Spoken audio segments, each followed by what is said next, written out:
आत्मप्रेमी भगवत भक्ती प्रेमी सुहृदजन हो. बऱ्याच दिवसांनी, खरं म्हणजे बऱ्याच महिन्यांनी आपला सत्संग, त्याचं भाग्य मला लाभतंय. आणि सकल संत विचार मंचाच्या व्यासपीठावरून एका आध्यात्मिक ग्रंथाची विनम्रपणे तुम्हाला ओळख करून देणं, परिचय घडवणं, ही गोष्ट मला आज करता येते, ते माझं सद्भाग्य आहे. सुदैवानं जो ग्रंथ माझ्या समोर परिचयासाठी आहे, त्याचं नाव लीळा चरित्र आहे. आपल्या दत्त संप्रदायात गुरुचरित्राची जी महती आहे, ती महानुभावीय संप्रदायात लीळा चरित्राची आहे.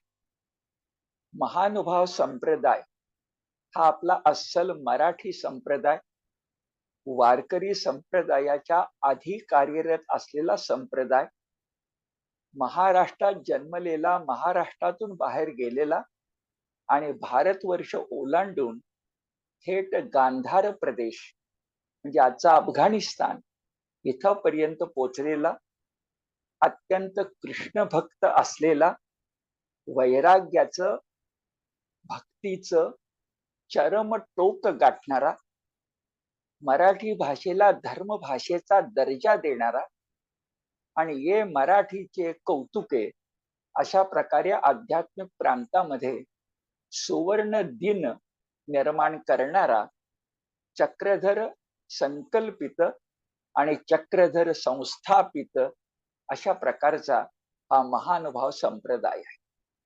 आणि त्या महानुभाव संप्रदायाचा सारा जीवनक्रम, सारं कर्तृत्व वैभव, सारं भक्ती सामर्थ्य तर एकाच कोणत्या छोट्या ग्रंथामध्ये, आकारानं लहान अशा ग्रंथामध्ये एकवटलं असेल, तर त्याचं नाव आहे लीळा चरित्र. आणि अशा या अद्भुत वाटेल अशा ग्रंथाची निर्मिती करणारा महेंद्र भट तथा माहीम भट हा जो ग्रंथकार आहे, त्याचं सामर्थ्य सुद्धा त्याच्या प्रतिभेनं गगनाला स्पर्श केलाय असं वाटावं इतकं महत्वाचं आहे. इथं चरित्र नायक आणि चरित्रकार हे पूर्णपणे एकरूप झालेले आहे. माहीम भटाला चक्रधराशिवाय दुसरं काही सुचत नाही आणि चक्रधरांचे जे आवडते भक्त होते, त्याच्यामधला आवडता भक्त, वरच्या श्रेणीचा भक्त म्हणजे माहीम भट. आपल्याकडं मराठी वाङ्मयात चरित्र लेखनाची पद्धत ही बरेच उशीर आली, इंग्रजी आमदानीत आली, पाश्चिमात्य परिणामातून आली, अशी एक आपली गैरसमजूत आहे. पण मराठी भाषेत तरी चरित्र लेखनाची पद्धत, संत चरित्र लेखनाची पद्धत ही अगदी प्राचीन काळापासून आहे. मध्ययुगीन काळाच्या प्रारंभी तर ती आहेच आहे.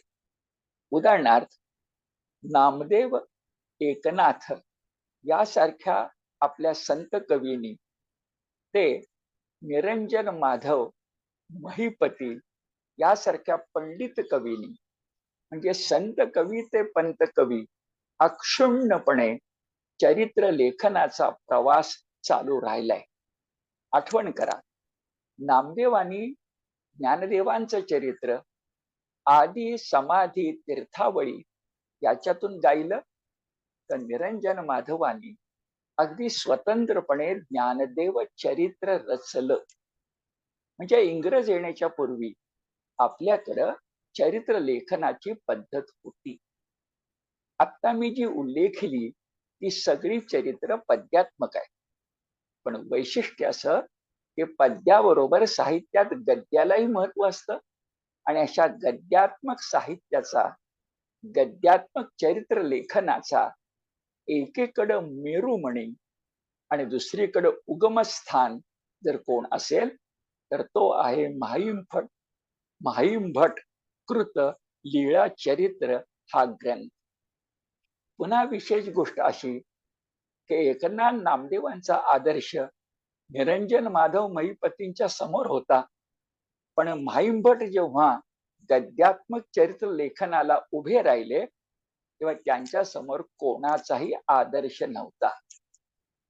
आकाशात जशा पाऊल वाटा नसतात, प्रत्येक पक्षाला आपली वाट आपल्याच अंतस्फूर्तीनं चोखाळावी लागते, तसं म्हाइंभटांनी ही गद्यात्मक चरित्र लेखनाची वाट स्वतःच चोखाळली. म्हाइंभट हे जन्मजात लेखक आहेत आणि म्हणून त्यांच्या लेखणीत उत्कटता आहे, त्यांच्या लेखणीत समरसता आहे. यथातथ्य आठवणींची, अगदी घडलेल्या आठवणींची पण रंगतदार गुंफण कशी करायची हे कौशल्य म्हाइंभटांच्या पाशी आहे. हा ग्रंथ म्हणजे नवविधा भक्तीतला जो स्मरण भक्ती हा भाग आहे त्याचा जणू काही आदर्श आहे. पण या ग्रंथाची मांडणी मात्र एखाद्या सौभाग्यवतीनं आपल्या घराच्या बाहेरच्या अंगणामध्ये सकाळच्या वेळेला रांगोळीचे बिंदू बिंदू हे त्या ठिकाणी टाकत जावे आणि त्या बिंदू बिंदू मधून एक सुंदर रंगावली आकारास यावी, तशी अनेक आठवणींच्या मधून एक सुरेख रंगाकृती, अक्षर आकृती, अक्षर ग्रंथ हा म्हाइंभटांनी निर्माण केलाय असं आपल्याला दिसेल. ग्रंथाचं नाव लीळा चरित्र. पटकन वाटेल त्याच्यामध्ये द्विरुक्ती नाही का? लीला, लीळा म्हणजे संतांच्या जीवनातले प्रसंग आणि चरित्र म्हणजे सुद्धा जीवनातले प्रसंग. मग दोन शब्द का आले? तर ते दोन पद जाणीवपूर्वक आले. चरित्रचा अर्थ चरित्रच, पण लीळा शब्द क्रीडा शब्दापेक्षा वेगळा आहे. महानुभावीय पद्धतीनं, महानुभावीय परंपरेनं लीळा शब्दाचा अर्थ हा क्रीडेपेक्षा वेगळा आहे. क्रीडा ही जडाच्या बाबतीत असते, निर्जीवाच्या बाबतीत असते, आणि लीळा ही सजीवाच्या बाबतीत असते. महानुभाव श्रद्धा अशी की परमेश्वर साक्षात जेव्हा चेतनायुक्त जीवांच्या बरोबर सहेतुक लीळा करतो, प्रसंग घडवतो, त्यालाच लीळा असा शब्द प्रयोग प्राप्त होतो. तेव्हा असं म्हणा, परमात्म परमेश्वर निर्गुण रूप टाकून सगुण रूप घेतो आणि त्यावेळेला त्याची जी स्वतःची अवस्था असते, त्याची जी वृत्ती असते, त्या भगवंतानं भक्तावर केलेला जो कृपा प्रसाद असतो त्याला लीळा असं म्हणतात. आणि अशा लीळा, अशा घटना, अशा आठवणी, असे प्रसंग जेव्हा त्या 13व्या शतकातल्या महाराष्ट्रामध्ये घडले, तेच म्हाइंभटानं अप्रतिमरित्या शब्दबद्ध केले असं दिसेल. सबंध लीळा चरित्र ग्रंथामध्ये 1000च्या आसपास लीळा आहेत. लीळा म्हणजे घटना किंवा प्रसंग. आणि या ग्रंथाचे चक्रधरांच्या जीवनक्रम समोर डोळ्यासमोर ठेवून 3 भाग करण्यात आले. पहिला भाग तो चक्रधरांची एकाकी अवस्था म्हणजे एकांक. जेव्हा ते पैठणला प्रकट झाले आणि मग सर्वत्र संचार करीत एकांतातून लोकांतात आले, त्याला पूर्वार्ध आणि नंतर उत्तरार्ध असं म्हणतात. अखेरीस त्यांनी हिमालयाच्या दिशेनं उत्तरापंथे बीजे केले, जे निघून गेले. तिथं उत्तरार्धाची समाप्ती आहे आणि लीळा चरित्र या ग्रंथाचं सुद्धा समापन आहे असं आपल्या लक्षात येईल. आता तुम्ही मी लीळा चरित्र या ग्रंथाचा जर परिचय करून घ्यायचा तर तो 2 अंगांनी करून घ्यावा लागेल. पहिलं अंग म्हणजे लीळा चरित्रातून चक्रधरांचं कार्य कसं दिसतं, आणि दुसरा जो भाग आहे तो म्हणजे लीळा चरित्रांचं, आपलं लीळा चरित्रातून चक्रधरांचं व्यक्तिमत्व कसं दिसतं. मी आपणासमोर त्यांचं चरित्र कार्य थोडक्यात सांगणार आहे आणि त्यांच्या व्यक्तिमत्वाचे पैलू अधिक उलगडून दाखवणार आहे.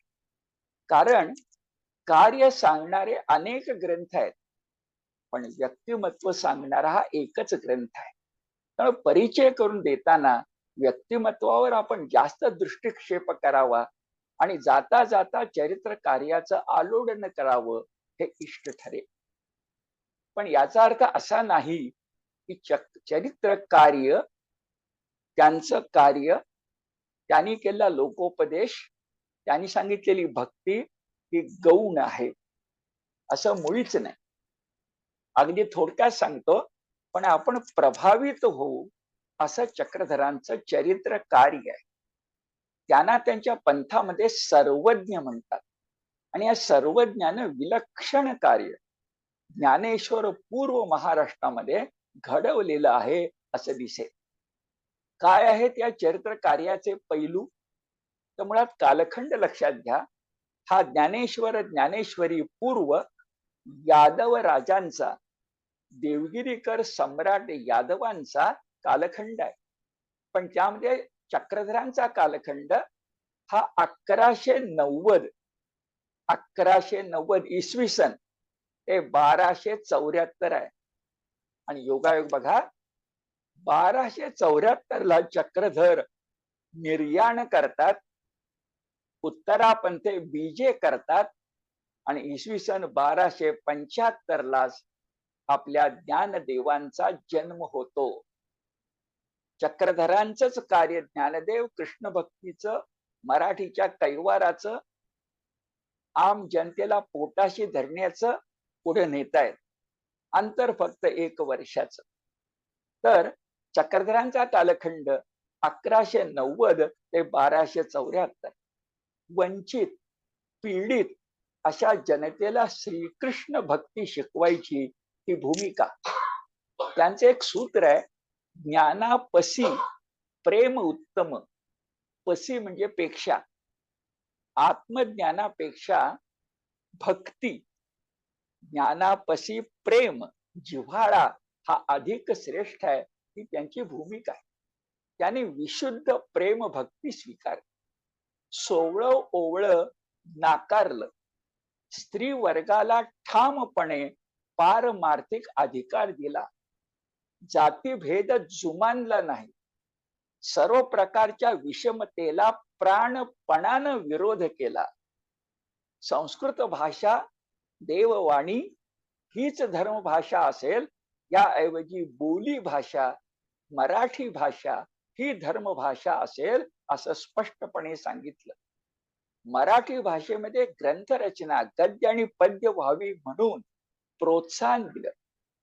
नाना प्रकारचे विधी निषेध आणि कर्मकांड तत्कालीन यादवकालीन समाजामध्ये बोकाळलेलं होतं, त्याला चक्रधरांनी विरोध केला.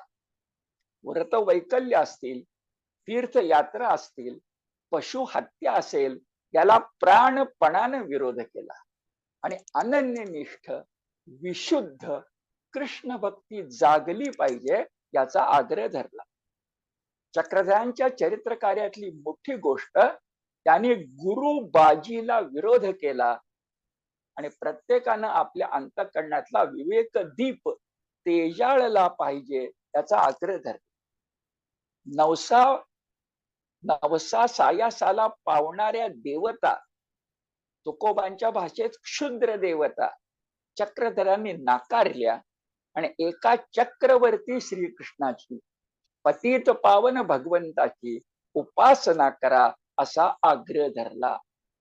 मी अगदी थोडक्यात तुमच्या समोर त्यांचं चरित्र कार्य ठेवू. या चरित्र कार्याचं दर्शन त्यांच्या व्यक्तिमत्वासमवेत लीळा चरित्रातून घडतं, यात कोणत्याही प्रकारची शंका नाही.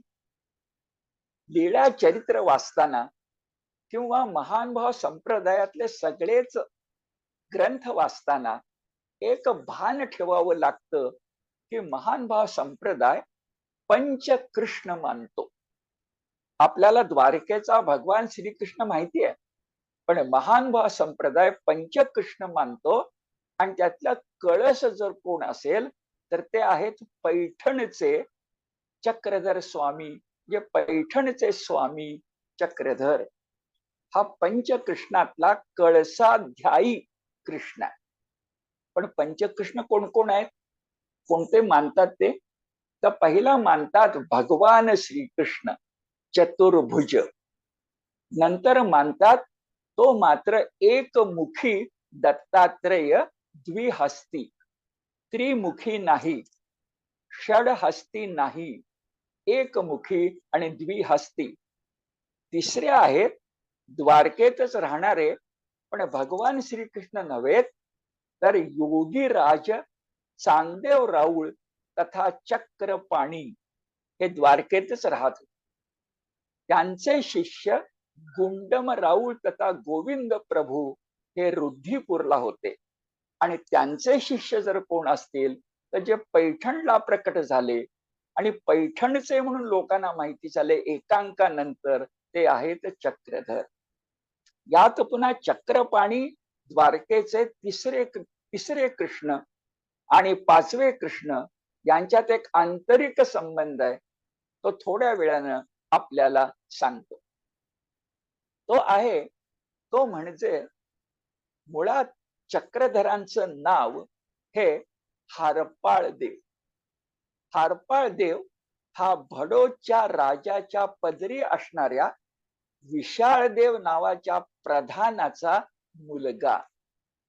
हारपाळ देवाला तो मोठा पराक्रमी होता, शूरवीर होता, पण यादवांच्या विरुद्धच्या लढाईनंतर अचानक तो आजारी पडला आणि मृत्युमुखी झाला. त्याचा देह स्मशानामध्ये, हारपाळ देवाचा स्मशानामध्ये नेण्यात आला आणि त्या ठिकाणी आता आंतरिक संबंध बघा, द्वारावतीच्या चांगदेव राऊळ तथा चक्रपाणींनी हारपाळ देवाच्या शरीरामध्ये प्रवेश केला. त्याला म्हणतात अवतार स्वीकार. म्हणजे पंचकृष्णातला तिसरा कृष्ण हा पाचव्या कृष्णाच्या रूपानं समोर आला. आणि आश्चर्य, प्रधान पुत्र असणारा, वीराग्रणी असणारा, संसारात रमणारा हारपाळ देव या पुनर्जन्मानंतर मात्र बदलला, वैराग्याच्या वाटेनं चालू लागला आणि एक दिवस सगळ्या घरच्या माणसांचा आग्रह मोडून एकटा गुजरात येथून महाराष्ट्रात आला. निमित्त केलं नागपूर जवळच्या रामटेक यात्रेचं, बरोबरच्या सगळ्यांना परत पाठवलं आणि 12 वर्ष हारपाळ देव नव्हे, नंतर त्यांचं नाव चक्रधर आहे. हा तृतीय आणि पंचम अवताराचा एकरूप अवतार आहे. असा हा भगवंताचा अवतार रामटेक यात्रेच्या निमित्तानं महाराष्ट्रात आला.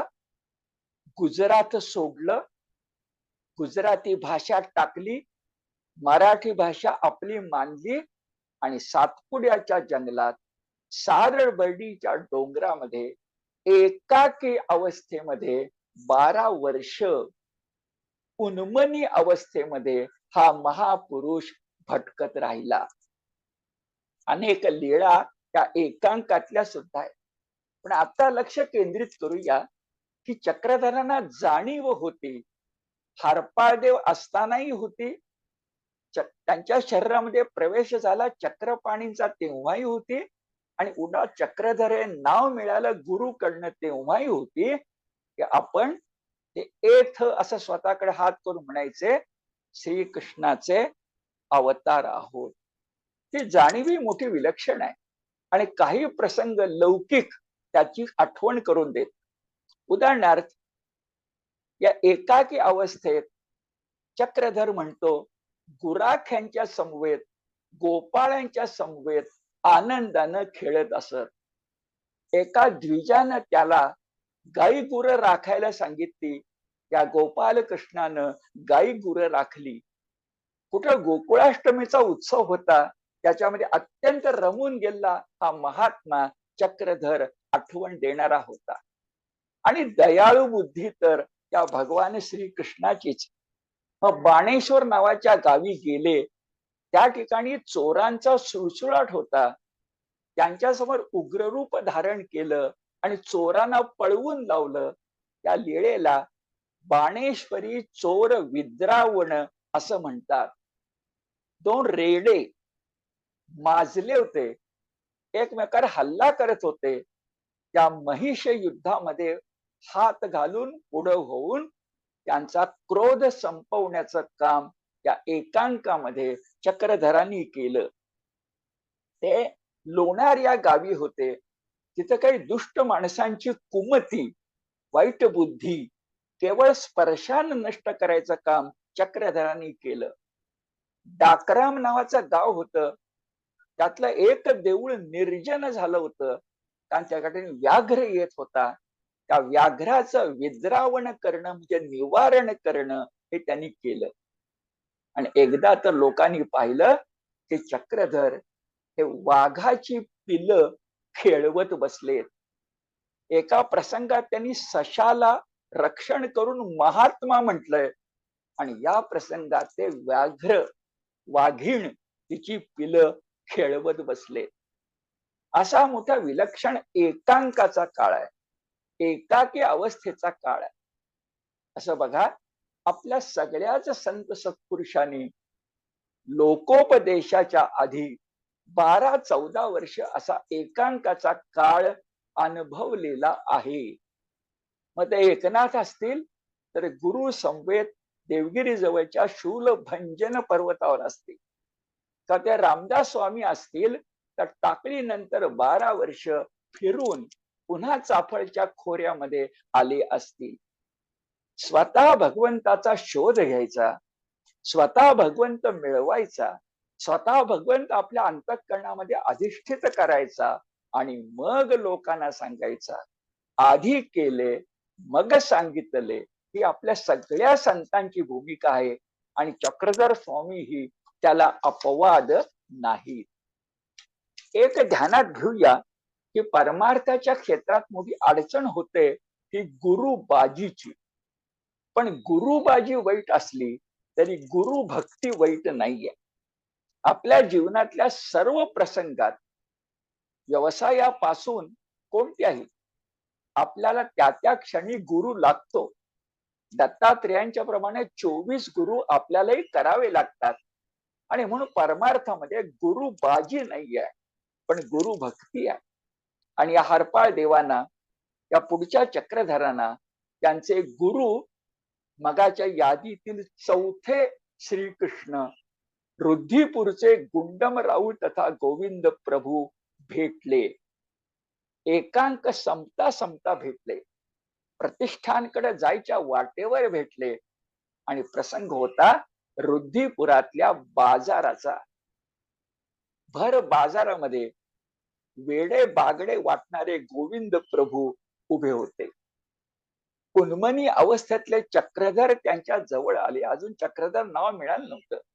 त्यांच्या जवळ आले आणि बघा, दोन जवळकीची सरोवर एकमेकामध्ये मिसळावीत आणि दोन सरोवर होती का हा प्रश्न पडावा. तसं या सदय गुरुन जिज्ञासू भक्ताकडे फक्त दृष्टिक्षेप केला, दिठी त्यातलं प्रेम एकमेकांना कळलं. आणि सर्वज्ञ असणारे चक्रधर वेडा बागडा वाटणाऱ्या गोविंद प्रभूंच्या चरणाला लागले. हातात त्यांचा खाद्य पदार्थ होता. अगदी स्वच्छ सांगायचं तर तेलामध्ये तळलेलं भज होतं.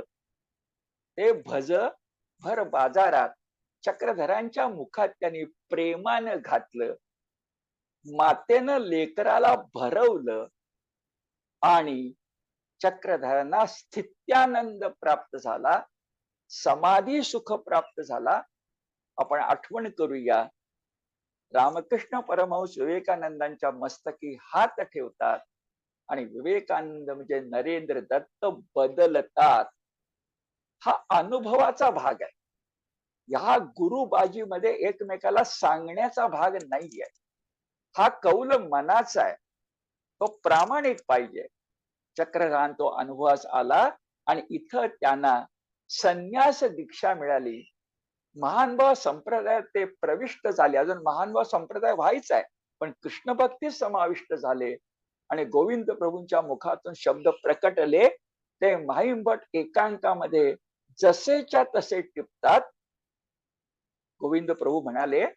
तो चक्रा होय. नावगाव माहिती नाहीये, कोण कुठला माहिती नाहीये, पण शिष्य म्हणून समोर आला. तो चक्रा होय, तो चक्रू होय. बघा, चक्रा होय, तो चक्रू होय. नवे नवे म्हणे श्री चक्रधर होय. नवे नवे म्हणे श्री चक्रधर होय. दोन अर्थ आहेत. गोविंद प्रभूंना माहिती आहे की या हरपाळ देवाच्या शरीरामध्ये तिसरे श्रीकृष्ण म्हणजे द्वारावतीचे चांगदेव तथा चक्रपाणी प्रवेश करते झालेत.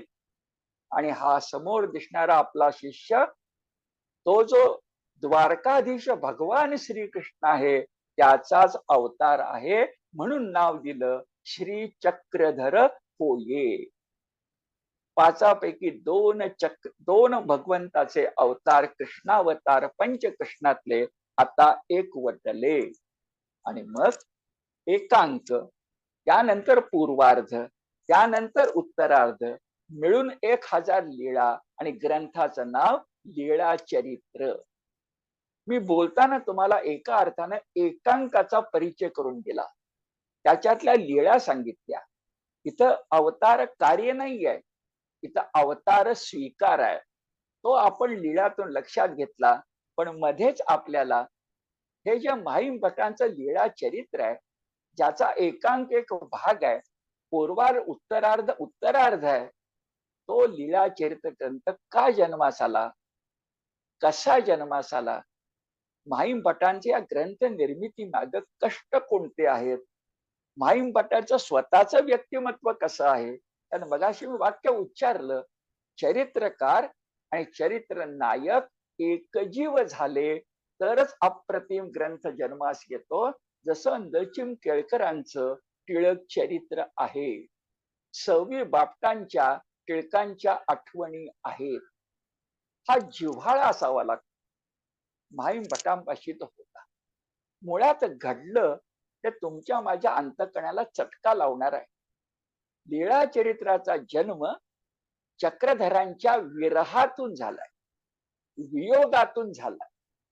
गुरु अचानकपणे सर्वांना सोडून गेल्यानंतर हरिणी निघून जावी आणि पाडस व्याकुळ व्हावेत, ज्ञानदेवांनी संजीवन समाधी घ्यावी आणि भरमाध्यानी लोपला दिनकरू असं नामदेवादीनं वाटावं, तसंच 1274 मध्ये घडलं. 1274 कारण माहिती नाही, पण त्याच्या आधी चक्रधरांच्यावर विषप्रयोग 2 ते 3दा झाले होते. चांगल्या माणसाचा द्वेष करणं हा समाजात भाग असतोच. संतांना सुद्धा छळ संपत नाही. अनेक कारण असू दे, पण एक दिवस चक्रधराने ठरवलं की आता नाही थांबायचं.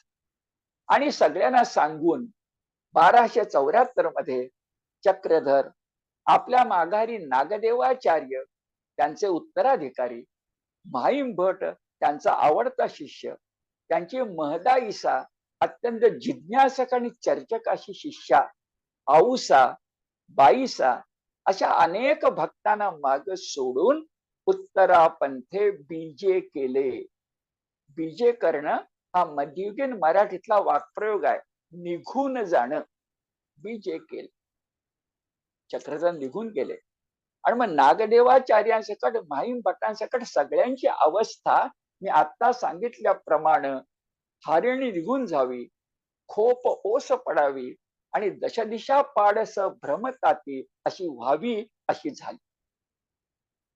सद्गुरु हिमालयाच्या दिशेने निघून गेले. मग सगळ्यांना सद्गुरूंच्या परमगुरूंची आठवण झाली.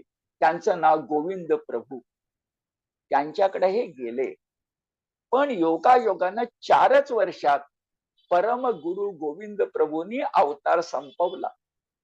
हा 74 ते पुढचा कालखंड 78 पर्यंतचा, 1274 ते 1278 पर्यंतचा हाच कालखंड असा आहे की ज्या वेळेला लीळा चरित्र लिहावं असं माहीम भटांच्या मनात आलं.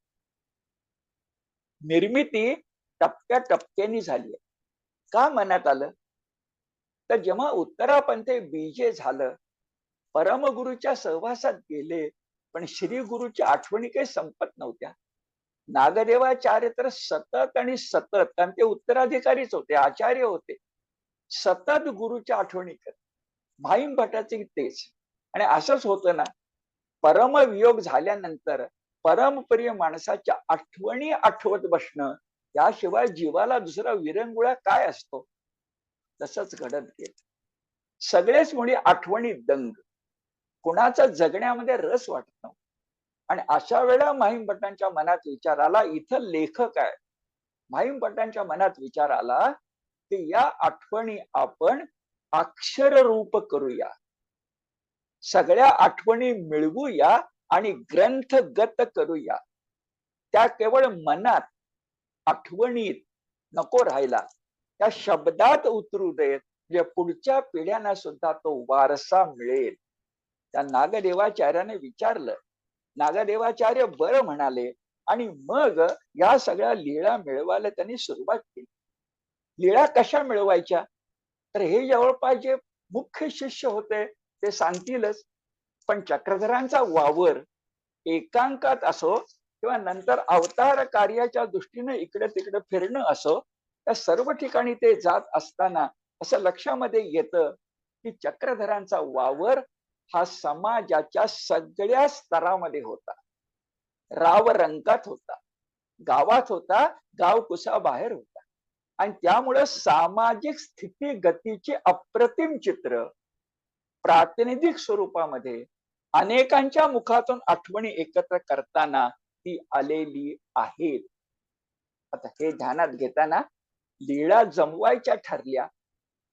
या 5-10 शिष्यांच्या बाहेरही गावोगावी त्या असणार, त्या मिळवायच्या ठरल्या. मग तिथपर्यंत जायला पाहिजे. माहीम भटांनी जायचं ठरवलं, पण तत्पूर्वी माहीम भटांनी एक दक्षता घेतली आणि ही खरी लेखकाची अंगभूत कसोटी आहे. ती साधली तर त्याला खरा लेखक म्हणायचं. माहीम भट म्हणाले, मी लीळा मिळवून आणतो, पण भटोबास म्हणजे नागदेवाचार्य तुम्हाला ऐकवतो. तुम्हाला चक्रध अंतर्बाह्य माहिती आहे. तुम्ही सांगा ही लीळा घडली असेल का. म्हणजे सुपामध्ये घेऊन धान्य जसं पाखडावं, तशा आठवणी पाखडल्या गेल्या. धूस उडवून लावलं, दाणे स्वीकारले. आणि नागदेवाचार्यांनी काय केलं हे माहीम भटांनी लिहून ठेवलंय. नागदेवाचार्य म्हणत असत माहीम भटांना, ही लीळा सत्य आहे. हे शब्द श्रीमुखीचे होती, हे नव्हे ती. या लीळेमधले हे शब्द श्रीमुखातले वाटतात, अस्सल वाटतात, बावन कशी वाटतात, दुसरे नाही. याच्यातून काही लीळा नाकारल्या गेल्या आणि पाखडून स्वीकारल्या गेल्या. माहीम भटांनी अपार कष्ट केले. पुन्हा आठवण करून देतो, सवी बापट यांनी लोकमान्य टिळकांच्या आठवणी आख्यायिका म्हणून 3 खंडाचं पुस्तक लिहिले जुन्या कालखंडात. त्या कष्टाला तोड नाहीये. माहीम भटांच्या कष्टाचे 2 नमुने सांग. माहीम भटांना एकदा माहिती कळली की खेईम भट नावाचा एक सामान्य शेतकरी आहे, त्याचा आणि आपल्या चक्रधर स्वामींचा संबंध आला होता. तिथं माहीम भट गेले, खैम भटाला भेटले. दिवस पावसाळ्याचे होते, शेतीची कामं समोर वाढून ठेवली होती आणि खैम भटाला आठवण सांगण्या इतकाही वेळ नव्हता. त्या खैम भट म्हणाला, कृषी कर्मापासून मी दूर होत नाही, होऊ शकत नाही. त्या माहीम भट म्हणाले, ठीक आहे, तुम्ही शेतात नांगरणी करत असाल, पेरणी करत असाल, तर तुमची कृषी कर्माची स्थिती चालू दे, मी तुमच्या माग माग येतो. तुम्ही काम करताना बोलत जा आणि मी तुमच्या आठवणी टिपून घेतो. खास लक्षात घेण्यासारखा. आणि माझ्या मनातील माझ्या पदरचं तुम्हाला सांगत नाहीये, लीळा चरित्रामध्येच आठवण सांगितली आहे. प्रसंगच मोठा रोमांचकारी आहे. शब्द बघा, हे अस्सल मराठी आहे. 52 कशी मराठी आहे, त्याला फारसी भाषेचा, उर्दू भाषेचा स्पर्श नाही आहे आणि इंग्रजी भाषेचा तर स्पर्श असण्याचा मुद्दाच नाहीये. हे आपलं माय मराठी आहे. त्या माय मराठीतले शब्द असे, खैम भट कृषी कर्म करीती आणि माईम भट तया मागा मागा जाऊनी गोसाव्याचिया लीळा पुसती. खैम भट सांगती आणि माईम भट नमस्कारवनी घेती. लीळा क्रमांक 140. मी आकडाही सांगतोय आपल्याला 1000 लीळांच्या पैकी. माईम भट नमस्कारवनी घेती, त्याला म्हणतात गुरुभक्ती. असाच एक प्रसंग, सारंग पंडित नावाचा स्वामींचा एक काळचा लाडका शिष्य, पण नंतर तो स्वामींना विनमुख झाला, विरोधक बनला, अद्वा बोलायला लागला. पण माईम भट त्यालाही भेटायला गेले. विरोधक आहे कळूनही गेले आणि म्हणाले, मला आठवणी सांगा. त्याने अट घातली, आठवणी सांगेन, पण माझ्या घरी माझ्या बरोबर जेवावं लागेल. आपल्याला वाटेल त्यात काय, पण महानुभाव संप्रदायामध्ये असं घरात जेवण अमान्य आहे. भिक्षा मागून, नदी काठी जाऊन, ते रुचिहीन करून मग स्वीकारायचंय. संन्यास धर्माची पराकाष्ठा आहे. मग माईम भटांना अगोदर परान्न आणि त्यातही शत्रूच्या घरातलं कसं मान्य होईल. पण या गुरु भक्तानं ती अट स्वीकारली, त्याच्याकडे आठवणी मिळवल्या, शब्दबद्ध करून घेतल्या आणि जेवण करून नदी काठी येऊन तोंडामध्ये बोट घालून सगळं अन्न उलटून टाकलं. म्हणजे अन्न ग्रहणाची जाचक अट तर स्वीकारली, लीळा तर मिळवल्या, पण पोटामध्ये त्या परान्नाला जागा दिली नाही. अशी गुरुभक्ती माईम भटांची. माईम भट म्हणजे एक मोठं विलक्षण रसायन आहे. त्यांची बुद्धिमत्ता, त्यांचा व्यासंग, ते स्वतःला भगवद्गीतेतला योगभ्रष्ट म्हणायचे एवढ्या ताकदीचं आहे. त्यांनी तेलंगणामध्ये जाऊन प्रभाकर दर्शन नावाचा अत्यंत कठीण वेदांत नाही, कठीण शास्त्र अभ्यासलं होतं, परमार्थ मार्ग अभ्यासला होता. पण इतका कठीण होता की त्या प्रभाकर दर्शन नंतर तेलंगणातून ते महाराष्ट्रात परत आले, तर सगळ्या जगाला मी तृणवत मानतो असं म्हणून जग तृणवत आहे दाखवण्यासाठी ते पायामध्ये आपल्या पुरुष असून सुद्धा गवताची वाकी घालत असत. कोणी माणसं दिवसा मशाल घेऊन जातात, कथा तुम्ही ऐकल्या असतील व्यासंगी माणसांच्या. इथं पायामध्ये गवताची वाकी, कशासाठी? जग मला तृणवत आहे.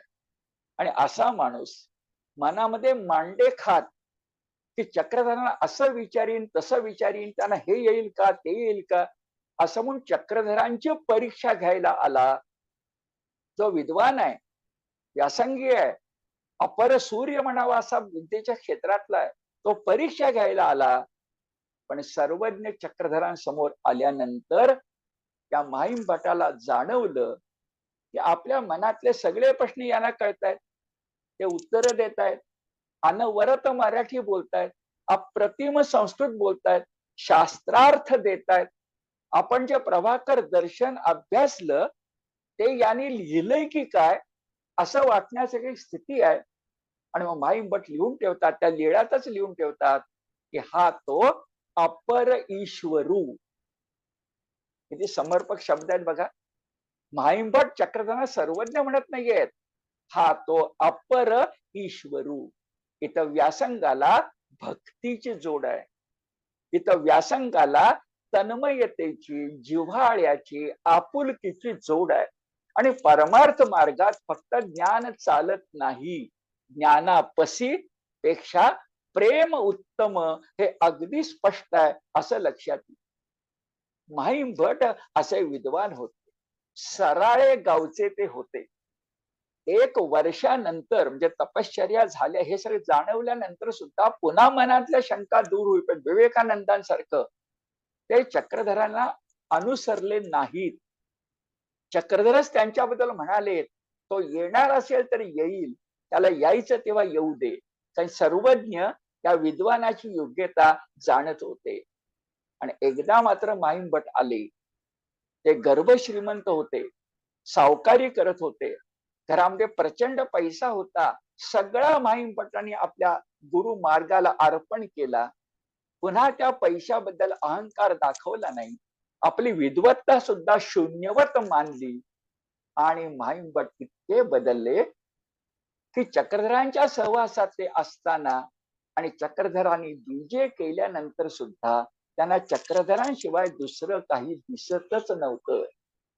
अशा कालखंडात ते किती चक्रधरांशी एकजीव झाले होते. तर नागदेवाचार्यांच्या तोंडचे शब्द आहेत, जरी माहीम भटाते श्री प्रभू दास्या वेगळा.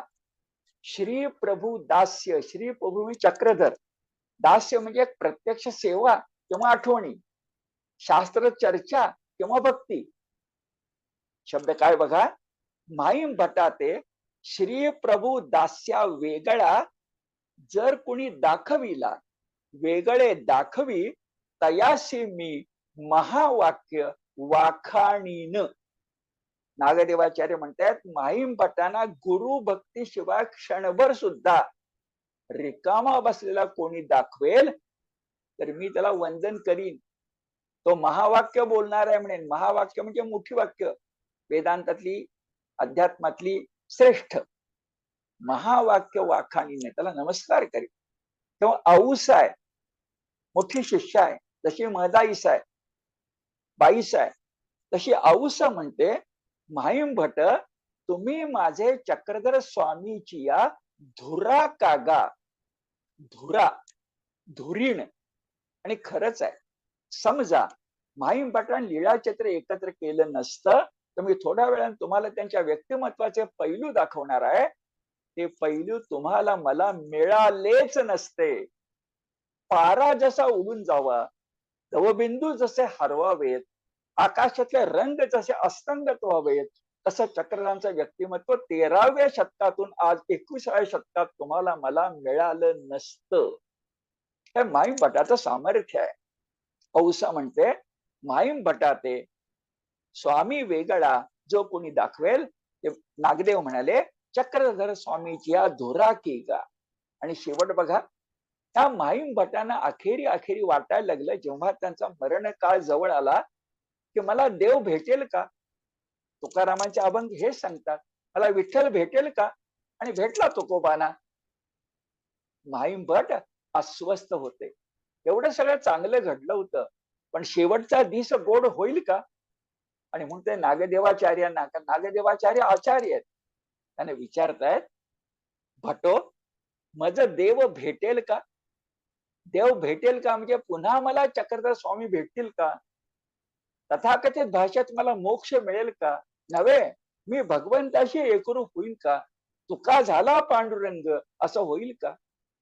नागदेवाचार्य म्हणतायत, अहो तुम्हाला देव भेटणार नाही तर देव कोणाला भेटेल.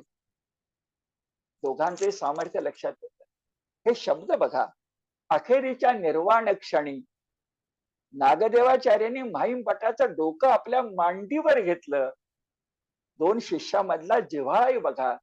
आणि नागदेवाचार्य म्हणाले, भटो तुम्हा जरी देव नव्हे तरी कोणाही देव नव्हे. तुम्हाला जर देव भेटला नसेल तर देव कुणालाच भेटणार नाही. म्हणून तुम्हा देव प्राप्त होईल गा. आणि माहीम भटांनी आनंदानं डोळे मिटले असं चित्र आपल्याला दिसतं. आपण जेव्हा या सगळ्या चक्रधरांच्या लीळा चरित्राचा आता चरित्र कार्य बघितलं, चरित्र लेखक माहीम भट बघितला, त्याचं सामर्थ्य बघितलं, त्याच्यातून चक्रधरांच्या व्यक्तिमत्वाचं ईशद दर्शन घेतलं. पण आता अखेरच्या भागामध्ये चक्रधर स्वामींच्या लीळेमधून दिसणाऱ्या दर्शनाचे काही पैलू पाहूया. आणि शेवट करूया की ज्ञानेश्वरीच्या आधी जन्मलेला, हे लक्षात ठेवा, ज्ञानेश्वरीच्या आधी जन्मलेला पद्यात्मक नसणारा, का ज्ञानेश्वरी पद्यात्मक आहे, मराठीतला आद्य गद्य ग्रंथ कुठला असेल, आद्य पण गद्य ग्रंथ कुठला असेल तर तो आहे माहीम भटांचं लीळा चरित्र. यानं समारोप करूया. पण तत्पूर्वी चक्रधरांच्या व्यक्तिमत्वाचे कोणकोणते पैलू त्या लीळा चरित्रातून आपल्या समोर येतात. विलक्षण आहे. हिरा जसा असतो त्याला पैलू असतात आणि ते पैलू निरखायला लागलो की त्या हिऱ्याची किंमत अधिक लक्षात येते. तसं चक्रधरांच्या व्यक्तिमत्वाचं होतं. पहिली गोष्ट बघा जी नशिबानं आली आहे. नशिबानं आली आहे. पण चक्रधर हे सौंदर्य ज्याला म्हणतात, पुरुषी सौंदर्य ज्याला म्हणतात, परम सौंदर्य ज्याला म्हणतात, भगवान श्रीकृष्णाचं सौंदर्य ज्याला म्हणतात, अशा प्रकारचं प्राप्त झालेले जन्मतःच होते. हरपाळ देव लहान आईच्या मांडीवर खेळत होता, लहानाचा मोठा होत होता. त्या आईनं भडोच्या त्या प्रधानाच्या पत्नीनं अनेकदा उद्गार काढलेत की माझ्या पोटी साक्षात श्रीकृष्ण आलाय. तिला माहिती नाहीये महानुभाव संप्रदायाचा जन्मासही यायचा होता. पण तुम्हाला मला कृष्णाचं रूप जसं आकर्षित करतं, तर चक्रधर बालपण, तरुणपण, प्रौढपण, बीजे करणे सर्व कालखंडामध्ये साक्षात मदनाची मूर्ती होते. त्याला काही पुरावे आहेत. ते 12 वर्ष उन्मनी अवस्थेत होते. देहाकडे दुर्लक्ष होतं. कांती रापल्यागत वाटत होती. तरी सुद्धा उधळी नाथांना ते भेटतात तेव्हा ती कांती रापलेली वाटत नाही. कोणमती अनमनी अवस्थेत ते वाटत नाहीत. तर उधळी नाथासारखा एक योगी म्हणतो, पुरुखा कैसा पिंडू का उफेखला असे. अरे इतका सुंदर देह भगवंताने तुला दिलाय, पिंडू, त्याची उपेखा म्हणजे उपेक्षा 12 वर्ष कशाला केलीस. हे एका उधळी नाथाचे शब्द आहेत. ज्यानं चक्रधरांना वयस्तंभिनी विद्या दिली म्हणून वय 74-75 झालं तरी चक्रधर 25ल्या तरुणासारखे राजबिंडे दिसत. हा इतिहास आहे. अनेकांनी लिहून ठेवते.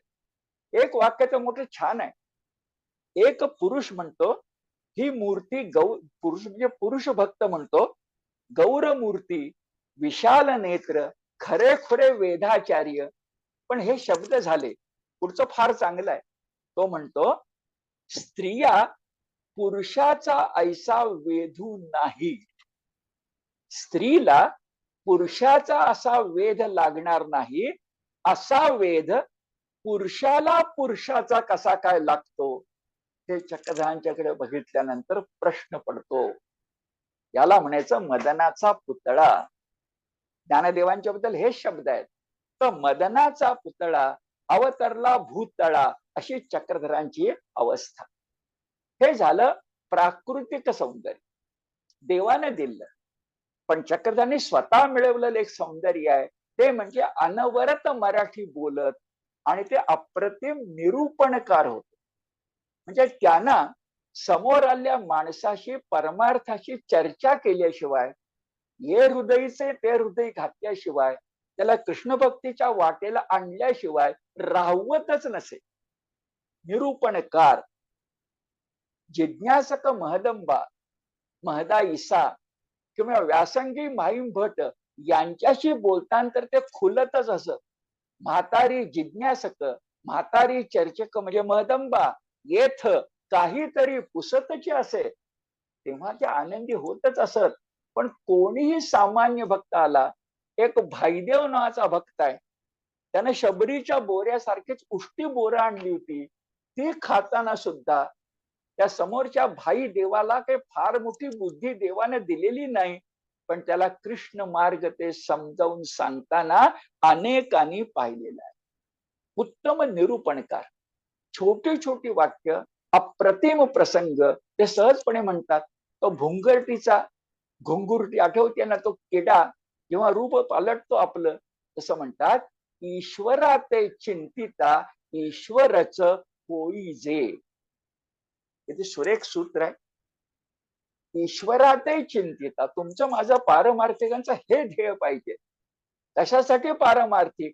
अखेरच्या क्षणापर्यंत तरी ईश्वर मिळालाच पाहिजे. ईश्वराते चिंतिता ईश्वर होईजे. भक्ती असेल, ज्ञान असेल, वैराग्य असेल, त्याच्या एकेका वाक्यामध्ये व्याख्या. जिव्हाळा म्हणजे भक्ती गा. तर्कशुद्धता म्हणजे ज्ञान का, आणि विकार शून्यता म्हणजे वैराग्य का. अशा एक एक वाक्यामध्ये अप्रतिम व्याख्या हा निरूपणकार करत होता, असं आपल्या लक्षात येतं. आणि काही पैलू बघूया.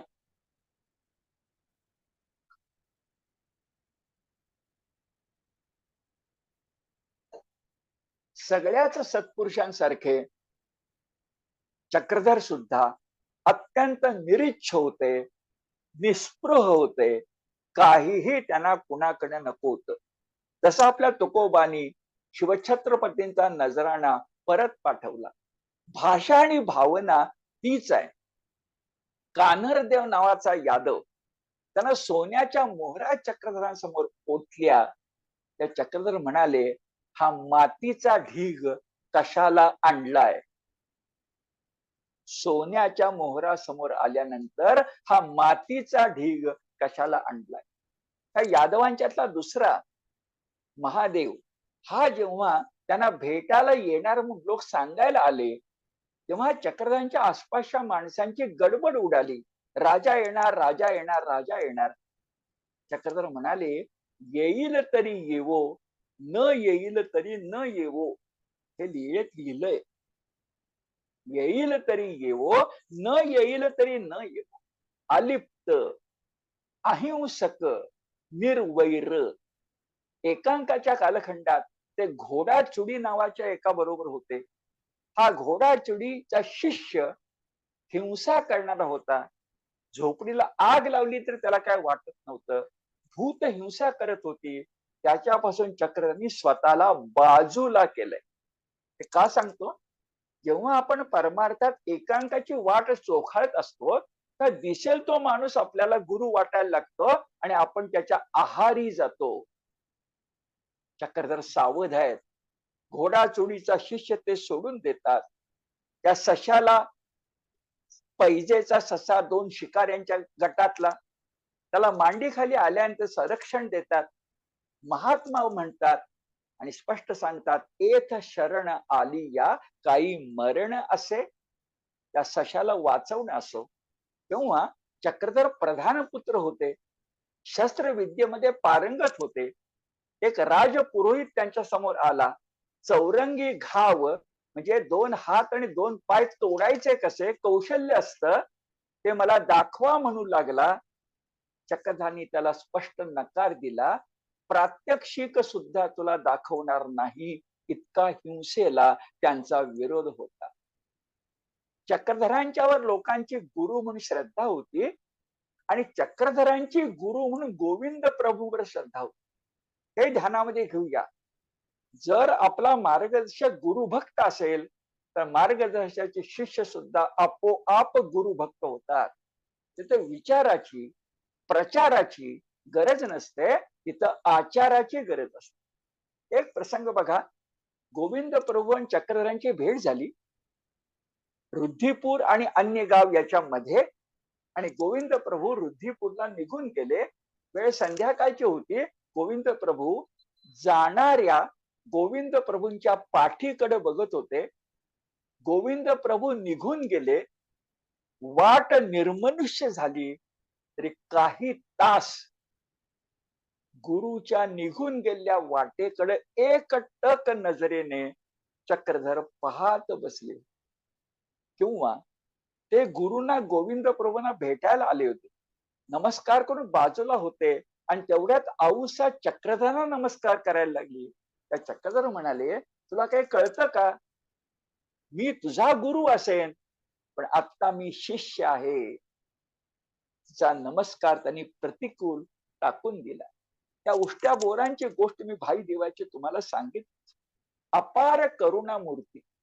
आपल्याकडे गोंदवलेकर महाराज का अन्य लोकांच्या ज्या कथा आपण ऐकतो ना, त्या सगळ्या बघा चक्रधरांच्या जीवनात आहे. मी मुद्दाम तुम्हाला दोघांचा उल्लेख करतो. स्वामींच्या आपल्या भाषेमध्ये आश्रमात, मठात एक निराधार गर्भवती स्त्री आली. एक निराधार गर्भवती स्त्री आली, तर तिला माहेर होण्याचं काम चक्रधरांनी केलेलं आहे.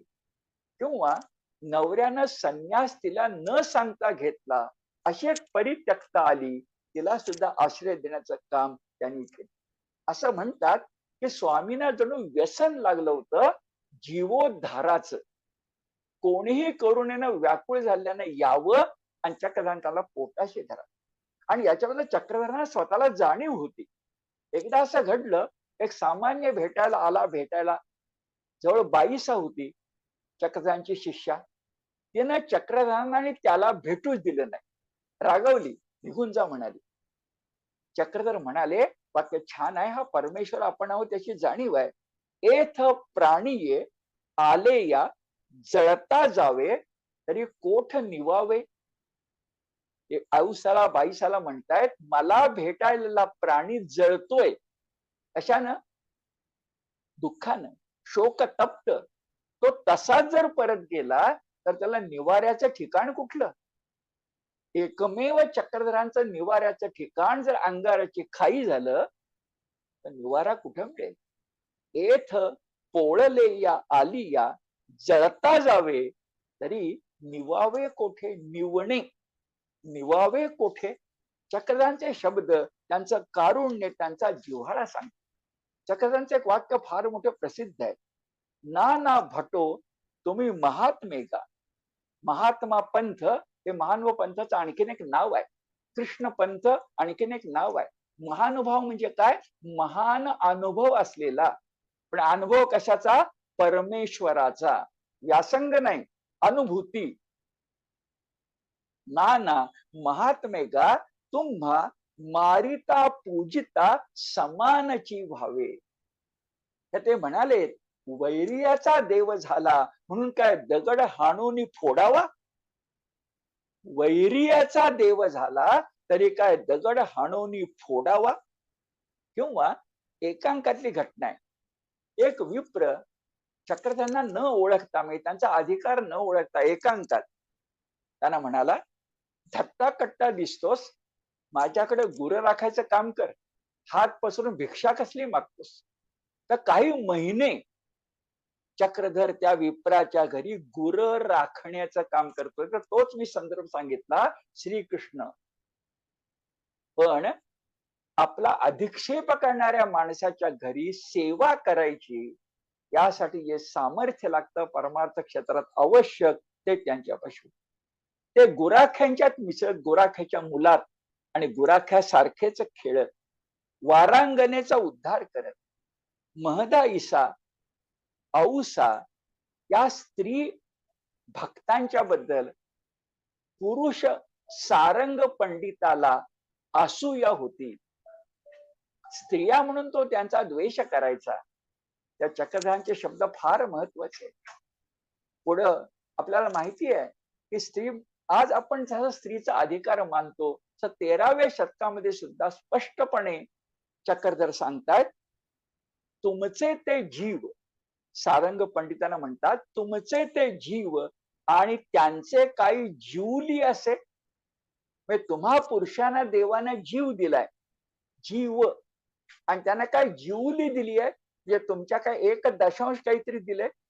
तुम्हाला सूर्य दिलाय आणि त्यांना काय पणती दिली आहे, जीवली. तुमचा तो जीव आणि त्यांचे काय जीवली असे. आणि म्हणून सारंग पंडिताला एका अर्थानं महदाईसान औसाचा द्वेष करतो म्हणून स्वामींनी हकललं नाही, पण त्यालाच त्याच्या गुणानं विनमुख व्हावं लागलं. चक्रधर स्वामीने एक पंथ निर्माण केला, आणि पंथ किंवा संप्रदाय निर्माण करायचा असेल तर या सगळ्या गुणांच्यावर आणखीन एक गुण लागतो. आणि मला विशेष वाटतं चक्रधरांच्या जवळ तो आहे प्रशासकाचा गुण. प्रत्येक संताजवळ असला पाहिजे असं काही नाहीये, पण आपण जर नवा पंथ निर्माण करतो, जरा लक्षामध्ये घ्या, चक्रधर गुजरात येथून आले, वाढले महाराष्ट्रात, पंथ महाराष्ट्रात निर्माण केला. तो अद्वैती नाही आहे, तो द्वैती आहे. अद्वैताचा प्रसार आपल्याकडे जास्त आहे शंकराचार्यांच्या, पण हा द्वैती आहे, मध्वाचार्यांसारखा आहे. भक्त आणि भगवंत अखेरपर्यंत, म्हणजे शेवटच्या क्षणापर्यंत वेगळेच राहतात, ही भूमिका आहे. हे जर आपण ध्यानामध्ये घेतलं, बर संन्यास मार्ग कडक आहे. एक सांगतो, एक त्यांच्याकडे संन्यास घेऊन आला भक्त, तेव्हा चक्रधाने विचारलं, तू संन्यास घेण्याच्या पूर्वी तुझ्या बायका पोरांच्या उदरनिर्वाहाची व्यवस्था केली आहेस का? तो नाही म्हणाला. त्या चक्रधानी त्याला परत पाठवलं. लीळा अशा मोलाच्या आहेत. पंथामध्ये येणारा माणूस खरा आला पाहिजे. बायका पोरांना तळतळ ठेवून येणारा काय देव भक्ती करणार आहे? त्याचबरोबर भांडणं कुठे नसतात. चक्रधरांच्या पंथामध्ये सुद्धा भांडणं असायची शिष्यांच्या मध्ये. एक मी सांगितलं स्त्री पुरुष, पण पुरुषापुरुषातही भांडणं असायची ना. तर चक्रधर त्यांना म्हणाले, जरा लोकांना कळणाऱ्या भाषेत म्हणाले, महात्मे हो स्वतः वृषभ रूप समजा. महात्मे हो स्वतःला बैल समजा. अंगावर काटा येईल एकदम, बैल समजा काय? आणि पुढे म्हणाले, गोठ्यातले बैल एकमेकाशी झुंज घेतील, पण रात्री पाठीस पाठ लावून निजती. गोठ्यातले बैल दिवसा झुंजही घेतात. महिष रेडा झुंज बघितले माशी आपण, पण रात्री एकमेकाच्या पाठीला पाठ हलवून त्याच गोठ्यामध्ये राहतात. भांडणाला सुद्धा मर्यादा पाहिजे, असं चक्रधांचं स्पष्टपणे सांगणं होतं. असे अनेक पैलू. एक तर सुरेख आहे, वैराग्य मिरवू वाटे हा तो विकारू की गा. परमार्थ मार्गामध्ये मी वैराग्य संपन्न असा मिरवावं वाटतं, हा सुद्धा विकार आहे. आपण नेहमी म्हणतो त्याप्रमाणे 10 जणांनी नमस्कार केला, 11व्यानं का केला नाही इकडेच जर लक्ष असेल तर कसलं वैराग्य? ते मिरवणं आहे. आणि वैराग्यही मिरवावं असं वाटेल म्हणजे सगळं म्हणजे सगळं संपलंच ना. वैराग्य मिरवू वाटे हा तो विकारू की गा. असं लखलखीत पैलूंनी नटलेलं सर्वज्ञ चक्रधरांचं अप्रतिम व्यक्तिमत्व तेवढ्याच अप्रतिम भाषेमध्ये माहीम भटानं रेखाटलंय. अखेरी या ग्रंथाकडे आपण एक ग्रंथ म्हणून, म्हणजे ज्याला आपण वाङ्मयीन दृष्टी म्हणतो, इतका वेळ मी पारमार्थिक दृष्टीने बोलत होतो, मग चरित्रकार्य असेल, व्यक्तिमत्व दर्शन असेल. आता वाङ्मयीन दृष्ट्या 1-2 मुद्दे सांगतो आणि आपण समारोप करूया. वाङ्मयीन दृष्ट्या बोलायचं तर आठवणी, गद्य चरित्र, मराठी मधल्या गद्य चरित्राची परंपरा, पद्य म्हणत नाहीये मी, मराठीतल्या गद्य चरित्राची परंपरा निर्माण करणारा माहीम भट हा या अर्थानं युग प्रवर्तक चरित्रकार आहे. सगळे नंतरचे माहीम भटाचे ऋणाईत आहेत. मी आता सवी बापट म्हटले, लोकमान्यांचे आठवणीकार ते सुद्धा. एक दुसरं असं की हा एक अद्भुत ग्रंथ आहे. या ग्रंथामध्ये ज्याला आपण आशय म्हणतो, आशय तो फॅक्ट आहे, घडलेला आहे. आणि घडलेली लीळा मगाशी सांगितलं पारखून घ्यायची असेल, हे शब्द श्रीमुखीचे होती हे नव्हे, ती इतकं जर काटेकोर राहायचं असेल तर इतिहास, इतिहासातल्या घटनांची जंत्री होणार नाही का? जे घडले ते लिहिले, त्याच्यात काव्य कुठून येणार? त्याच्यात कला कुठून येणार? त्याच्यामध्ये जिव्हाळा कुठून येणार? म्हणजे लेखकाची जी काही असते एक स्थिती ती कुठून येणार? पण माहीम भटाचं वेगळेपण असं ही आठवणींची साखळी आहे, ही वास्तव घडलेल्या घटनांची यादी वाटण्यासारखी आहे, पण तितकीच ती त्याच्या जिव्हाळ्याच्या भाषेमुळं त्या आठवणी भक्ती रसानं ओथंबलेल्या आहेत असं आपल्या लक्षात येईल. म्हणून तो अद्भुत ग्रंथ आहे. जे घडलं तेच लिहिलेलं आहे.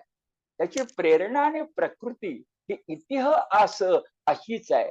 पण त्याचबरोबर चक्रधरांच्या या ग्रंथाला माहीम भटाच्या लेखणीचा परिसस्पर्श झालाय आणि त्याच्यामध्ये भक्ती हेतू अवतरताना काव्य हेतू अवतरलाय. प्रकार विचार करा. तेव्हा राहवत नाही म्हणून सांगतो. बाबासाहेब पुरंदरे जेव्हा शिवभारत आपल्याला सांगत होते, त्या ग्रंथ आपण त्यांचा वाचतो, घटना घडलेल्याच असतात ना. पण बाबासाहेबांच्या लेखणीचा आणि वाणीचा स्पर्श झाला की तो शिवकाळ तुमच्या माझ्या डोळ्यासमोर उभा राहतो. तसं लीळाचरित्र छोटा आहे ग्रंथ, 1000 आठवणींचा आहे, पण इथं भक्ती हेतू काव्य हेतू झालाय. आणि तसंच असतं ना, काव्य कशातून जन्मतं? Spontaneous overflow of powerful feelings ना, उत्स्फूर्त अभिव्यक्ती असते, उत्कट भावनांचीच ना.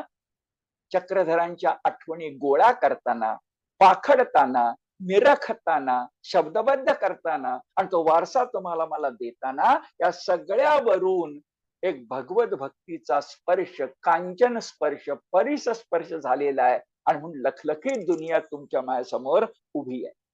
नेमकं सांगू, चक्रधराजवळ आपल्या माहीम भटांजवळ एक वर्णन शैली आहे, एक कथन शैली आहे. आणि त्या वर्णन शैलीनं कथन शैलीनं दैनंदिनी सारखं वाटणारं लेखन दैनंदिनीच्या पलीकडे गेलं, महाकाव्य झालं. दैनंदिनी सारखं वाटणारं लेखन महाकाव्याची स्थिती घेतं. आठवणी आठवणींचा गुंपलेला धागा, पण ते एक महावस्त्र होतं, म्हणून तो अद्भुत ग्रंथ होतो. शेवट करूया, हे लीळा चरित्र हे जातिवंत हकीकतीचं पुस्तक आहे.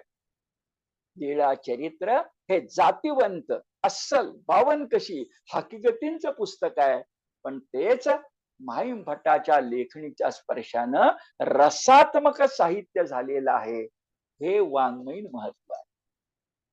इथं इतिहास काव्य झालाय, इथं घटना घटित फक्त नाही आहेत, त्या कल्पितालाही ओलांडून गेले आहेत असं लक्षात येईल.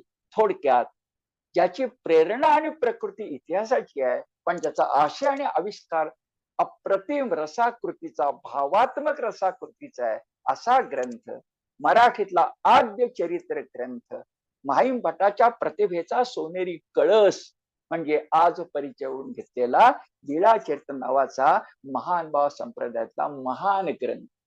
शेवटी सांगतो, एकाच लीळाचरित्र ग्रंथातून आणखी 3 महत्वाचे ग्रंथ जन्मले, म्हणजे सोन्याचे खाण आहे.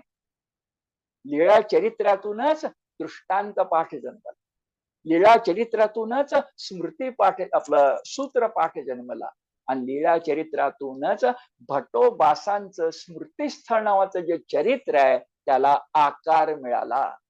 या दृष्टांत पाठ, सूत्रपाठ, स्मृतीस्थळ अशा 3 मोठ्या ग्रंथांची जननी सोन्याची खाण जे माहीम भट प्रेरित, संग्रहित, लिखित आणि आकारित लीळा चरित्र ग्रंथ. ठीक, धन्यवाद.